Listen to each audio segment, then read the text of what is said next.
All right, well, let's make a start then. So this evening, we're going to be covering external confirmations pertaining to the book of Acts. Last time we covered external confirmations pertaining to the gospel accounts. So this evening, we're going to be looking at external confirmations pertaining to Acts. So let me begin, though, with some big picture discussion of why is Acts important when we're making the case for Christianity. Well, I would argue that first, Acts records the conditions of persecution in the early church. So when you read Acts, we learn about the persecution of Stephen, of James, son of Zebedee, who gets beheaded, the imprisonment of Peter, John, and so forth, and the persecution of Paul, of course, later. And so that gives you a picture of the context of persecution into which Christianity was birthed. And so that is relevant to our presentation of the case for the resurrection as we argue against the alternative hypothesis that of the conspiracy theory that the apostles were not sincere but were making stuff up intentionally, because willingness to voluntarily endure suffering and persecution goes a long way towards establishing one's sincerity. And so that is, of course, epistemically relevant to building a robust argument for the resurrection of Jesus.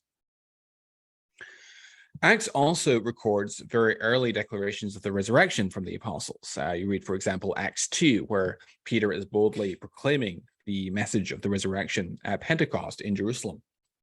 And so it gives us attestation to the very early preaching of the apostles concerning the resurrection of Jesus from the dead. Everyone agrees in New Testament scholarship that Acts is written by the same author as the author of Luke. There is absolutely overwhelming evidence for that from both syntactic parallels, themes, and so forth. They're both addressed to an official by the name of Theophilus. And so everyone agrees that Acts and Luke are written by the same author. So by extension, evidence that bodes favorably for the credibility of the author of Acts as an historian and his scrupulousness on matters of detail also bodes favorably for the credibility of the Gospel of Luke by extension as well.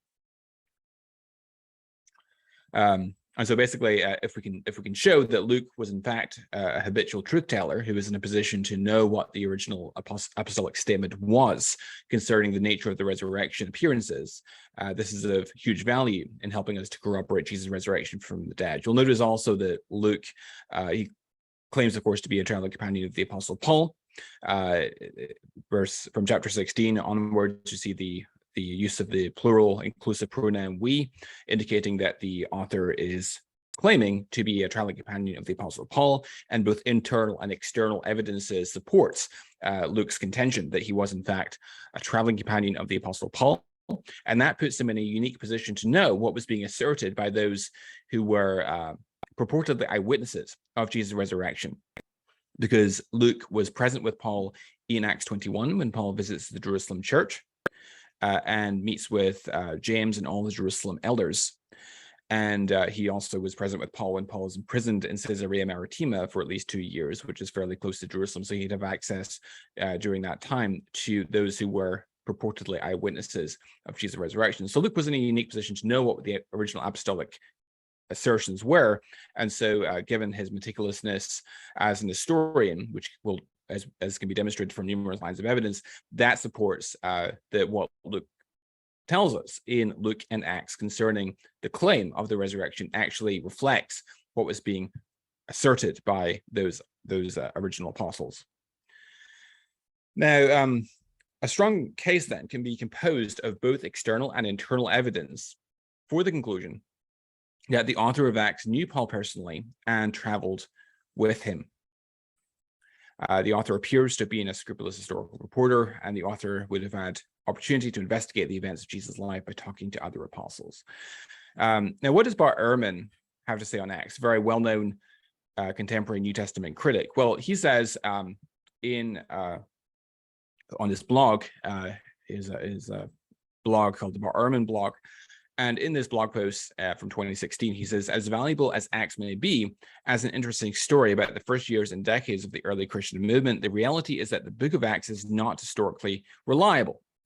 And I think that Ehrman really couldn't be more wrong than this particular statement. So let's delve in then to the points of external confirmation. We already looked at a couple of weeks ago, or a couple of sessions ago, rather, the internal evidences from undesigned coincidences that bears favorably on X. And that, I think, provides in its own right a very compelling reason to think that Luke was indeed a traveling companion of Paul and was in the know as to Paul's dealings and his activities. External confirmations provide yet another line of evidence to corroborate that conclusion as well. So beginning with chapter 13, the mission journeys of Paul, the book of Acts intersects what we know about the Greco-Roman world in numerous ways. So what follows is a very brief and incomplete sample of the point where the historical accuracy of Acts is confirmed by sources outside of the Bible. So I'm giving you what I call an evidence sampler. We're only looking at a sample of evidences, but there's a lot more. And I'll give a reading list at the end of the presentation where you can find more such examples. But wait, Ehrman is in before us with an objection. This is also from his blog. He says, the affirmative side wants to argue that the fact that Luke was knowledgeable about the first century and that can easily be conceded. Of course he did. He lived in the first century. Naturally, he knows about it. But that has no relevance to the question of whether the narratives he sets in the first century happened the way he says they did. Okay, so this is a very common way of expressing this objection, is what has come to be known as the Spider-Man objection, or the Spider-Man fallacy, which is to say that that the stories concerning Spider-Man get a lot of details accurate and correct concerning New York City, but we don't conclude from that therefore Spider-Man is a real character and that the stories that we read of in the stories about Spider-Man actually happened. So how might we respond to this particular objection? Well, first of all, if getting historical details wrong is evidence against the historical trustworthiness of Acts, then getting them right is, by its very nature, evidence for it. That it's there's an epistemic qualitative asymmetry. There's a qualitative symmetry there in regards to if having details wrong is evidence against historical trustworthiness of Acts, and getting them right is evidence for the trustworthiness of Acts. Now, one might say, well, there's a qualitative symmetry, but that doesn't necessarily mean that there's a quantitative symmetry. In fact, in many cases, you have a quantitative asymmetry where evidence on one side of the coin might be very strong evidence, and the evidence on the other side might only be comparatively weak. And so perhaps, yes, we can grant that it is some historical evidence for the reliability of Acts, but it's much weaker evidence confirming Acts than the details that Luke gets wrong is in disconfirming Acts. And again, we have the so-called Spider-Man fallacy. However, the way I'd respond to this is by pointing out that, to borrow an expression from my good friend and colleague, Dr. Timothy McGrew, the author of Acts gets hard things right, things which are difficult, very obscure details that wouldn't have been readily accessible in some sort of contemporary reference work. We have to be very careful not to commit the Wikipedia fallacy or the Google fallacy and anachronistically think that the ancients could just look things up on Wikipedia or Google or consult a contemporary reference work down at the local library. People back in those days didn't have as ready access to information as we do today. And so the very specific and particular details that Luke gets right actually confirm that he was indeed someone who is well acquainted with the activities of Paul, who was close up to the facts and well informed. Now, Ehrman, of course, claims that the author of Acts was not a companion of Paul, but I think that the evidence that we're about to look at, I think that obliterates Ehrman's contention. So, for example, we could begin with Luke's accuracy concerning overland routes, cities, landmarks, and political boundaries. So, for example, he gets right the proper location of Iconium in Phrygia rather than in Laconia. So this is in the middle of Asia Minor, not on the coast, and it's something you have to hike overland over rather rough terrain to get to in modern day Turkey, what was then known as Asia Minor. And that location was actually changed not too long after the time of the New Testament. But we have now uncovered evidence that, in fact, at that time, it was in fact located in Phrygia rather than in Lycaonia. Another example is the correct order of approach, Derbe and then Lystra from the Cilician Gates. So we can actually go and verify that, since we know where those cities are. We can watch how that would unfold if you were traveling overland. And now, how do you get that down at the local library?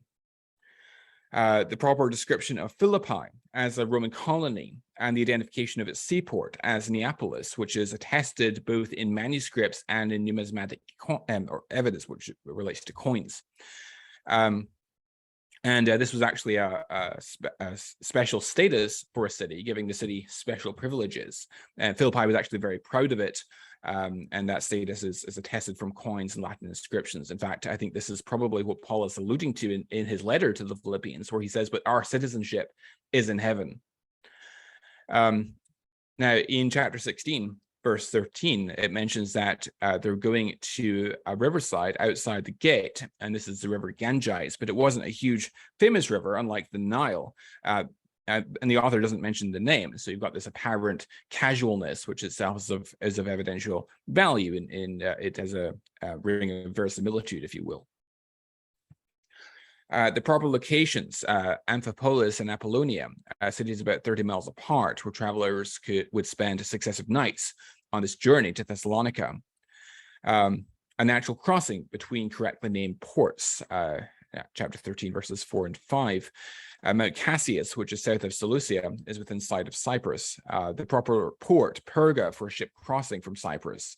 The proper port, Italia, that returning travelers would use. And this was a coasting port where they would go to intercept a coasting vessel, by contrast with Perga, which was a river port that we read in chapter 13, verse 13. The place of a conspicuous sailor's landmark, Samothrace, dominated by a 5,000-foot mountain.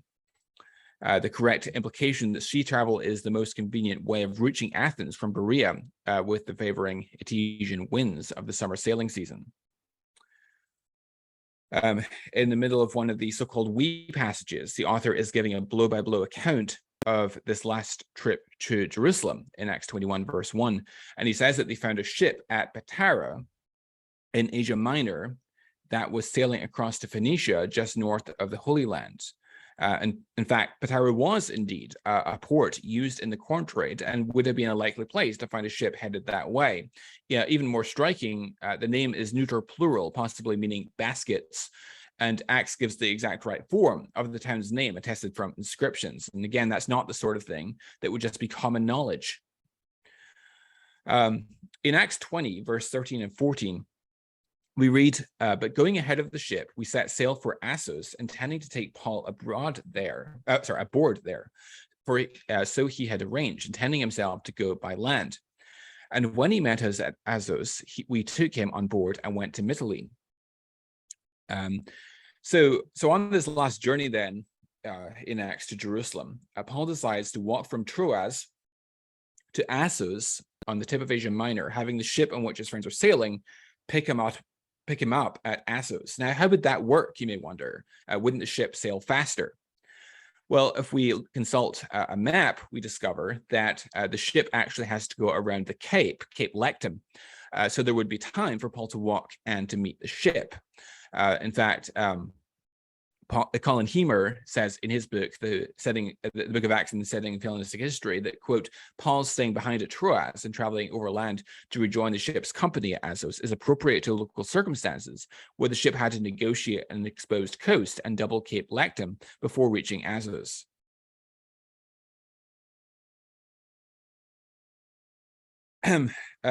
Concerning local customs and beliefs, so chapter 16 and verse 14 mentions Lydia, a seller of purple dye or fabric from Thyatira, a city in Asia Minor, and that city was in fact a center of the trade in purple dye. And remember, the stock of common knowledge was much less at that time. The depiction of philosophical debate in the Agora, which was characteristic of Athenian life. the proper reaction of Greek philosophers who denied the bodily resurrection. So, for example, in Eumenides, we read this text, but once the mortal's blood has drained into the dust, the man is dead, and then there's no return. So that provides some background to Acts 17, verse 32, which is when they heard of the resurrection of the dead, some mocked, but others said, we will hear you again about this. The fact that the Ephesian theater was the meeting place of the city in Acts 19, verse 29, and this is in fact confirmed by inscriptional evidence dating from AD 104. The highly unusual but correct form of the name Lystra. So the word Lystra is unusual, but it's the correct form of the name, as we can now verify. The Laconian language spoken in Lystra in chapter 14, verse 11. This was unusual in the cosmopolitan Hellenized city in which Paul moved. The astonished people in Lystra cried out in the Laconian language, Luke tells us, the gods have become like men and have come down to us. Now, what would be normally spoken? Of course, Koine Greek, but in Lystra there was a different language spoken. And the existence of a separate language for that one particular province of the Roman Empire, a Laconian language, has actually been confirmed by mention of it in an obscure textual artifact. The form of the name Troas, which was current in the 1st century, in Acts 16, verse 8, and it's not the form of the name that we find later, though it is the correct form for the 1st century. The use of the correct Athenian slang word for Paul, spermologos, or seed picker, in Acts 17, verse 18, as well as for the court, Areospagos, the hill of Ares, in Acts 17, 19. The expression the great goddess Artemis, which is a formulation attested by inscriptions at Ephesus. The term Otheos, the formal designation of the goddess, in Acts 19:37. Concerning terms for ethnic identities, so the use of a precise ethnic designation, Verdueos, Berean, Acts 20, verse 4, which is terminology attested in the local inscriptions. The employment of the characteristic ethnic term Asianos, meaning a Greek in Asia. Two gods known to be associated with Lystra, Zeus and Hermes, Acts 14, verse 12, and these are paralleled epigraphically from Lystra itself. The abundant presence of images in Athens, an altar to an unknown god in Acts 17:23, and such altars are mentioned by Pausanias and Diogenes Laertius. And note also the aptness of Paul's reference to temples made with hands in Acts 17:24, considering that Paul was speaking in a location dominated by the Parthenon and surrounded by other shrines of the finest classical art. The shrines and images of Artemis in Acts 19, verse 24, and of course, archaeologically, terracotta images of Artemis, also known as Diana, have been found in abundance. The locations of synagogues that have been uncovered archaeologically in Thessalonica, and this is actually attested by a late 2nd century AD inscription in Athens and in Corinth. Titles of local officials. So the precise designation for the magistrates of the colony at Philippi as strategou, following the general term archontas in verse 19, and the proper term politarchus is used for the magistrates in Thessalonica. Acts 17, verse 6 tells about a riot in Thessalonica against Paul, and it says that they dragged a believer named Jason and some of the other Christians before the politarchs, translated as city authorities. And that was, in fact, the technical term for the board of magistrates in Thessalonica. And it's not just a vague term that would be common knowledge for someone who hadn't been there. It's exactly the sort of thing that a fictionalizer might get wrong or prefer to leave vague, but Luke gets it correct. The term Areopagites, derived from Areospagos as the correct title for a member of the court. The correct designation of Gallio as proconsul, resident in Corinth in Acts 18, verse 12, and that reference actually nails down the time of the events to the period from the summer of 51 to the spring of 52, and that's actually why most scholars think that Paul's letter to the Corinthians, which was written shortly after Paul's visit to the Corinthians when he was writing from Ephesus, most scholars state that to around AD 53, based upon that particular detail, that Gallio was proconsul of Achaia in between 51 and 52 AD. The correct title, Grammateps, for the chief executive magistrate in Ephesus, found in inscriptions there. The proper title of honor, Neoculus, or temple keeper, commonly authorized by the Romans for major cities that possess an official temple of the imperial cult. The proper term, agoreos, for the assizes, those holding court under the proconsul. The town cleric sued. Here's some details from the rite in Ephesus. So the town cleric sues the crowd by saying that the city of Ephesus is known to be the guardian of the temple in Acts 19:35, which is a title of honor for Ephesus attested in inscriptions. The town cleric says that the courts are in session, urging them not to riot, but to bring a claim in an orderly way. And that, of course, refers to a Roman practice in Asia Minor of holding courts regularly in 9 or more principal cities. And, of course, numerous other points of details involving local industries, proper nautical terminology, and the voyage and shipwreck of St. Paul, etc. And for more details on those, I highly recommend Colin Hemer's great commentary called The Book of Acts and the Setting of Hellenistic History.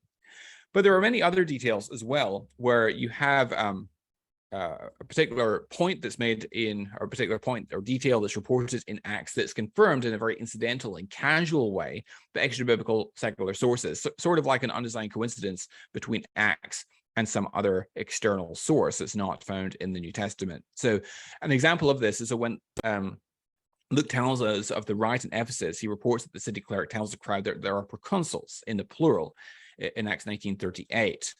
And you wonder, okay, so a proconsul is a Roman authority to whom you might take a complaint. And normally there would only be one proconsul. So why does he use the plural form here? Well, it looks like that just at that particular time, there seems to have been more than one as a result of the assassination of Silenus, the previous proconsul, by poisoning in the fall of AD 54, which is independently documented by Tacitus in his Annals of Imperial Rome, and also by the Roman historian Dio Cassius in his histories.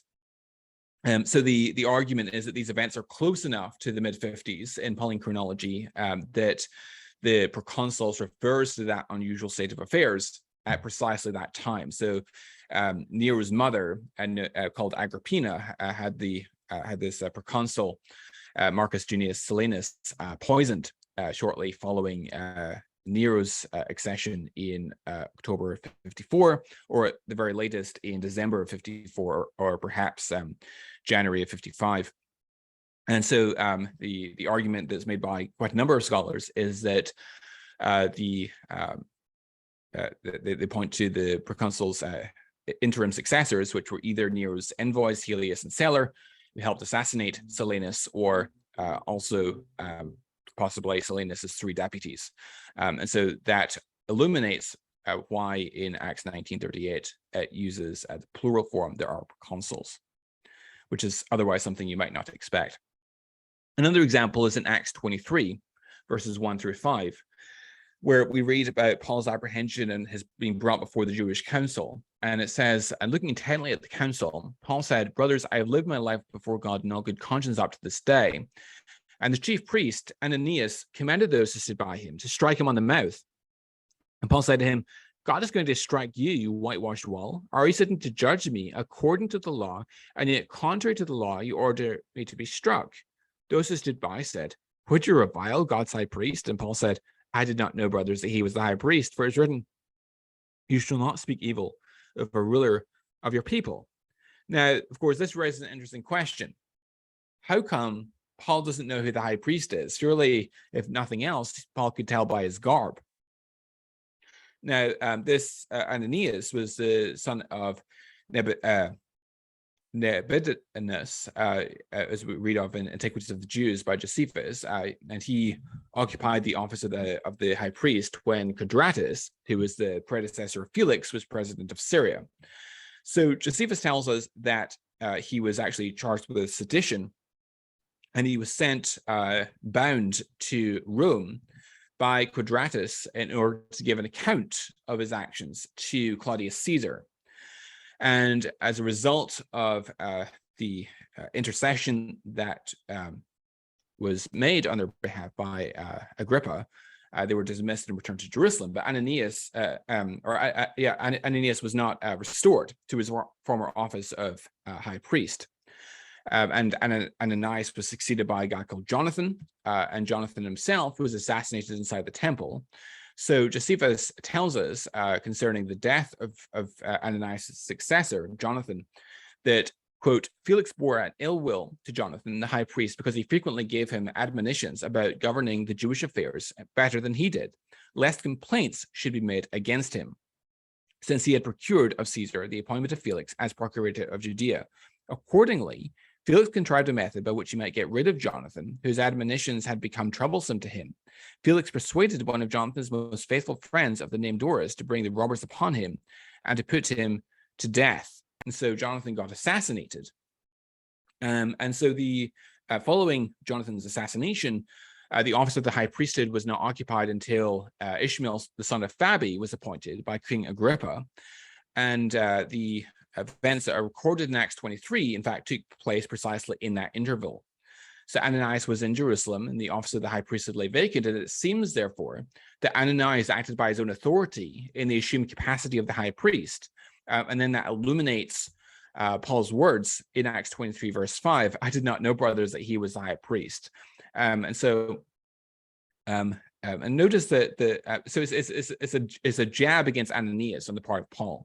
Oh, I'm sorry, I didn't realize he was the high priest, because technically he's not the high priest, but he's sitting in judgment in that assumed capacity. He previously held the office. The guy who replaced him had been deposed, had been assassinated rather, and then another hadn't been appointed to the station. So during that vacancy of his own authority, he assumed upon himself the discharge of the office.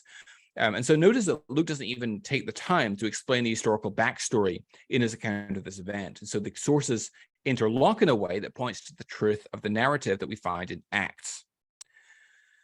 Another example is in Acts 22, verse 25 through 29, where Paul is brought before the Roman tribune. And it says, when they had stretched him out for the whips, Paul said to the centurion who was standing by, is it lawful for you to flog a man who is a Roman citizen and uncondemned? When the centurion heard this, he went to the tribune and said to him, what are you about to do? For this man is a Roman citizen. So the tribune came and said to him, tell me, are you a Roman citizen? And he said, yes. The tribune answered, I bought this citizenship for a large sum. Paul said, but I am a citizen by birth.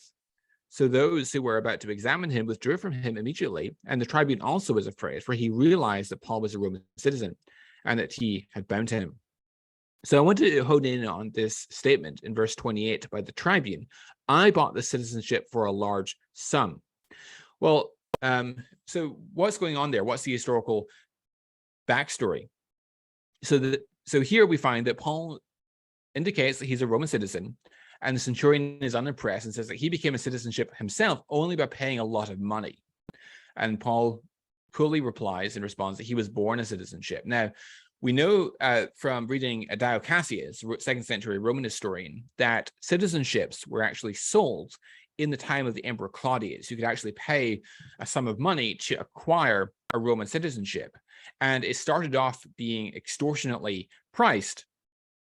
And people, the rich aristocrats would buy their Roman citizenships, and then he would lower the price again, such that the middle class could buy their Roman citizenships. And then when he'd saturated that market, he lowered the price again to saturate the lower class. And so according to Dio Cassius, it came to be a common saying, because the Roman citizenship had been so cheapened, that one could acquire a Roman citizenship by bringing the right person some pieces of broken glass.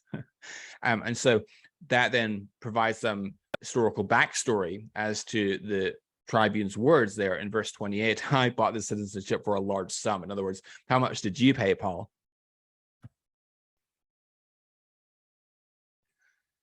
Another example, so in Acts 24, verse 24 and 25, we read, after some days, Felix came with his wife Drusilla, who was Jewish, and he sent for Paul and heard him speak about faith in Christ Jesus. And as he reasoned about righteousness and self-control and the coming judgment, Felix was alarmed and said, go away for the present. When I get an opportunity, I will summon you. And so one might wonder, why does Paul choose those particular conversation topics? He reasons about righteousness, self-control, and the coming judgment when he's before Felix and his wife Drusilla. And why is Felix so agitated visibly by this choice of conversation topics? Felix is alarmed and he says, go away for the present.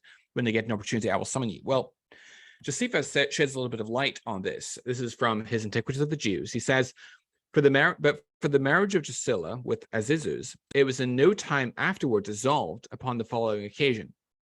While Felix was procurator of Judea, he saw this Drusilla and fell in love with her, for she did indeed exceed all other women in beauty. And he sent to her a person whose name was Simon, one of his friends, a Jew he was, and by birth a Cypriot, and one who pretended to be a magician, and endeavored to persuade her to forsake her present husband and marry him, and promised that if she would not refuse him, he would make her a happy woman. Accordingly, she acted ill, and because she was desirous to avoid her sister Bernice's envy, for she was very ill treated by her on account of her beauty, was prevailed upon to transgress the laws of her forefathers and to marry Felix. And so that provides a little bit of historical backstory as to what's going on here in Acts 24, verse 24 and 25. That Paul reasons with Felix and Drusilla about righteousness, self-control, and the coming judgment. And Felix is alarmed, saying, go away for the present. When I get an opportunity, I will summon you. Here's a couple of examples pertaining to the ill-fated voyage of Paul from Caesarea to Rome. This is just a sample. Again, there's actually a lot of evidence pertaining to Paul's shipwreck. If you want a lot of detail on this, I highly recommend James Smith's book, The Voyage and Shipwreck of St. Paul, where you can really dig into the details here. But let me just give you a couple of examples. So in Acts 27, verses 1 and 2, we read, when it was decided that we should sail for Italy, they delivered Paul and some other prisoners. We put to sea, accompanied by Aristarchus, a Macedonian from Thessalonica.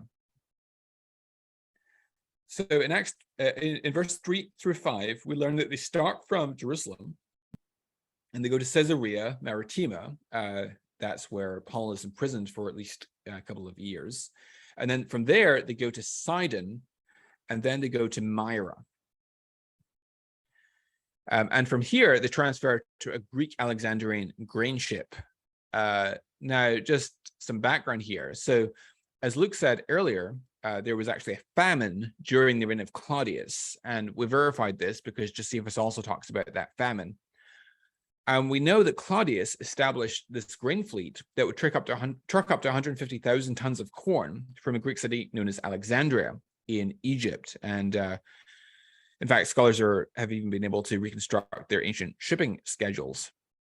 So anyways, the Roman centurion transfers these prisoners to one of those Alexandrian grain ships, and they end up at Crete. And so now let me just give you a taste of the authenticity of this voyage. So I'm just going to give you two examples, but there is more. So first, from here at Crete, they're trying to get from the green dots that you see on the map to the blue dots. So they're trying to traverse along the coast of Crete from one end of the island to the other. Now, in verse 13 and 14, we learn that they sailed along Crete close to the shore, but soon a tempestuous wind called the northeaster struck down from the land. Now, here's our first evidence. So there is actually a well-confirmed wind that rides over Crete from the northeast, and it's strongest at that exact time, around the time of Passover. Now, what's impressive is that the purple dot representing the Isle of Cauda is more than 20 miles west-southwest of the green dot, where the storm likely struck the travelers in the Bay of Basara. So in verse 16, notice it says that running under the lee of a small island called Cauda, we managed with difficulty to secure the ship's boat. So this is where they get blown off course by the island. And it's precisely where the trajectory of a northeaster ought to have carried them. And it's not the sort of information that someone would have inferred without having been blown there. And ancients actually found it close to impossible to accurately locate islands that were that far off coast. In fact, Pliny the Elder, the encyclopedist, and Ptolemy had the estimates in Luke's day, and both actually contradict Luke's account. But actually, it's Luke's account alone that gets the implied location of the island of Cauda correct. So Colin Hemer says, in the places, quoting from his commentary on Acts, the book of Acts and studying Hellenistic history, he says, in the places where we can compare, Luke fares much better than the encyclopedist Pliny, who might be regarded as the foremost first-century example of such a source. Pliny places Cauda opposite Hierepna, some 90 miles too far east. Even Ptolemy, who offers a reckoning of latitude and longitude, makes a serious dislocation to the northwest, putting Cauda too near the western end of Crete, in a position which would not suit the unstudied narrative of our text. And so he concludes that it becomes increasingly difficult to believe that such details could have been derived from any kind of contemporary reference work. It really suggests that the author of Luke really was present with Paul during this voyage. So in conclusion then, numerous examples of extra-biblical corroboration support the substantial trustworthiness of the book of Acts. And these evidences demonstrate Luke's reliability and meticulousness as an historian, in turn supporting the credibility of Luke's gospel. And as I said, we've only scratched the surface this evening. There is a lot more. We can perhaps get into some more examples in future sessions, but that just is, again, an evidence sampler of the sort of external confirmations that we can adduce in support of the book of Acts. If you want some further reading to pick up more examples like those that we've discussed here, I would recommend Colin Hemer's book that I've referenced several times already, The Book of Acts and the Setting of Hellenistic History. John Saul Howson, The Evidential Value of the Acts of the Apostles. Craig Keener, the Acts and Exegetical Commentary, which is 4 volumes.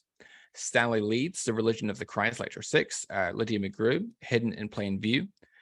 William Paley, Hora Paulini, or the Times of Paul, and James Smith, The Voyage and Shipwreck of St. Paul. You might also want to pick up Nathaniel Lardner's multi-volume commentary on Acts as well, where he also covers a lot of external confirmations of Acts.